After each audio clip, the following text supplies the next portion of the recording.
Hello and welcome viewers to this segment where we talk to different political parties in an attempt to get to know them better. I am Roger K. Sangma and we are joined by none other than the spokesperson of TMC, Mr. George B. Lingdo, who is also the Umroi legislator and the vice president of the party. Thank you for talking to us today. Thank you so much, Roger, to you and your channel for giving us this opportunity to reach out to the people of the state. So, my first question is something that many people don't really know about your party, the TMC. Is your party's political ideology? So, if you can just tell us, throw some light on that. See, first and foremost, I think most of the people have seen that the TMC is now the lone and the strongest voice against the BJP and against the central policies of the BJP. So therefore, we stand unitedly as a party to fight against the forces of the BJP, their anti-people agenda, their anti-minority agenda, their anti-Christian agenda, and especially to fight for the people of the hill state of ours and also for the future. Right, going into elections, many political parties have made promises, like even your party has made certain promises like the My Card, the We Card. So, questions have been raised as to whether you will be able to fulfill those promises. If you can just tell us, about that. See, every political party has a responsibility towards the people of the state. And before we go to any election, it is the responsibility of every party to ensure that they come out with certain agenda, with certain kind of, let's say, a manifesto, which it is a practice since time memorial whenever we walk into a democratic process. So therefore, the manifesto has been laid and we are the first party to do it. No other party has made any other promise. And this is the first political party that has come well ahead of time to prepare a roadmap for the state. And we are proud of ourselves and also proud of the people who have contributed to the ideas and also to the kind of ventures which the new government should look up to and ensure that they deliver in the next 5 years. So therefore, we are talking about a lot of ideas on new governance systems. We're talking about empowering the people, the traditional institutions, working on health systems, ensuring that we have good tourism attraction, not only through the kind of tourism that we are practicing now, not only empowering them more, but also looking at other ventures of tourism which will attract people from across the country, across the world. We're looking at infrastructure development, agriculture development, a host of other programs which we feel that will empower the state and the people. We have come up with unique ideas like We Card because we have seen the disparity in the current schemes where in a state where we have 5.5 lakh households, only 1.3 lakh has been covered by the PDS. So we are talking about a universal scheme where 1,000 rupees will be distributed to all households who would like to avail this particular offer of the government that would come into the state, and at the same time to youths who have been ignored, unemployed youths who have been ignored in the past 5 years, who government does not listen to the despair and also to their needs. So therefore, we are talking of creating more jobs, targeting 3 lakh jobs, and as long as they don't get the jobs, unemployment allowance of 1,000 rupees will be given to the youths. Right, so elections are just knocking at the door. We have seen that the Election Commission of India has recently announced that even the dates and the counting dates as well. So going to elections, what do you think your party prospects are? See, as I have told time and again, we are the youngest party to have stepped into the state. And within a few months of us stepping into the state, we have got 54 candidates that have been put up across various constituencies. No other political party has grown this fast. No other political party has seen such kind of acceptance. No other political party has seen this kind of a spread in such a short time. So therefore, the acceptability of the party across the state cannot be questioned anymore. And with this kind of an acceptance, now it is for us to reach out to the last mile, to reach out to the last voter in the state, and to ensure that our pledges are known to them, our pledges are explained to them, and therefore it is now for the conscience of the people to vote, to either for a government that they have seen over the past 5 years, or a coalition that they have seen for the past 5 years, or they want a change in the next 5 years. Sir, many political parties have termed the TMC as an outsider party. So what are your thoughts on that? See, I think such people who claim to be a political party or who claim to be political leaders, I think they first should understand the Constitution of India. The Constitution of India talks about brotherhood. The Constitution of India talks about coming together. There is no disparity in the Constitution of India that says you are black, you are blue, you are yellow, or you say you are insider or outsider. We have not brought a party from Nepal or Pakistan or China or Bangladesh. We have brought Trinamool Congress that has been serving the country for past 25 years. Trinamool Congress is a new party that has shown its boldness in fighting the BJP and its anti-people policies. If you compare the presence of TMC, I think it has come before NPP and before NCP also, because it was Purnoe Sangma who brought the party into the state. So the very same people who say that it is an outsider party, I think they should also look back in history and look and say, why did Purnoe Sahab bring this party into the state in the first place?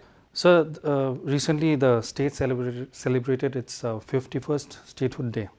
So, as a state, we're still a young state comparatively to the other states. So what is your vision for the state as a party, sir? See, what we have seen is that the contribution of our leaders, right from the time we have got our statehood till today, we honor them, we respect the contributions made by our leaders. Each and every leader that has been elected to the August House, they have done their bit, they have contributed their bit.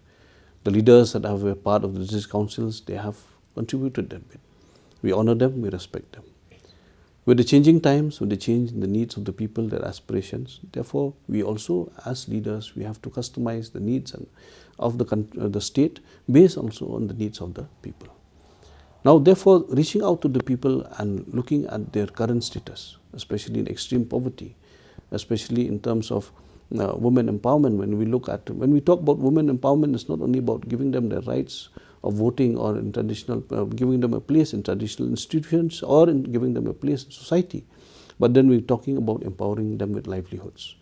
We're talking about looking at the environment that has been, dilapidating very fast due to, the activities of various economic, let's say, units that are across the state.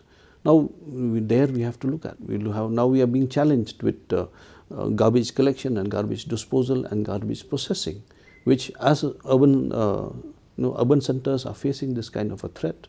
We're looking at unemployment. We're looking at the huge number of households that are still living in poverty and not even having a proper roof over their head and still not being covered by various government schemes. We're looking at the disparity in the public distribution system. We're looking at the low employment rate. We're looking at the high dropout rate. We're looking at maternity issues. We're looking at the early parenthood of our youths. So these are a range of issues, both social and economic, which we'll have to fight and bring in new ideas to change. But then this cannot be done without getting all the stakeholders on board. So therefore, it's about time that we have a government that can feel the pulse of the people and talk about what the people want. Right. So this was the vision of the state. Now, as a party, you have been making inroads in Meghalaya. So what is the roadmap for the party? How do you see yourself in, say, 5 to 10 years from now? See, as you have seen, right from the inception of the state till now, various regional parties have come. Some of them have died over the years and vanished. Some of them are still there. Some of them, having a small presence in the state. So therefore, when we don't have any credible party, a political party that can voice the concerns of the people, it is dangerous. So therefore, we have to build the party as a political force that will hear the aspirations, the needs, the kind of problems that the people are facing. Therefore, TMC is now the platform. TMC is the platform because we believe in a regional ethos. We believe in an ethos where we'll hear the regional sentiments, the sentiments of our tribal and our hill people, sentiments of the downtrodden, sentiments of the Christians and other minorities. So therefore, this is the platform, this is the future. Right. Going into elections, you have made it clear that you won't be, going into alliance with any party whatsoever. That was, pre-poll, but post-poll things can change. We, as a party, as of now, we are having high hope that the people will vote for the first time again in history, after 50 years of statehood, a party with single majority. We have seen coalitions after coalitions, and we've seen how governments have failed and how governments have actually shown success. But this time, we hope that with a new chapter being opened in the history of the state after 50 years of having a statehood, we hope and we appeal to the people with great humility.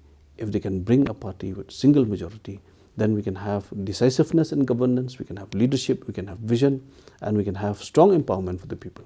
So this is an appeal. Now, post-poll scenario, we will see. Maybe by the evening of 2nd of March, we will know. Right. So, going to elections, there were many press briefings, and a few political parties have reacted saying that, which includes BJP, by the way, they have said that, they are open to align with TMC post-poll. So, what are your thoughts on that? I have not heard BJP talking of an alliance with us, but see, alliance, in fact, or coalition government would be the last option. Because in the end, to cobble up a coalition, it takes a dilution on the party manifesto and dilution of the pledges that we have taken. So therefore, for now, I think it is too early to say on a post-poll kind of a scenario, which I think should not disturb the minds of the viewers and our learned citizens. We want that the people will have a decisive mandate. Right, sir. So also in the upcoming elections, we have national parties in fray, regional parties, and the new parties as well.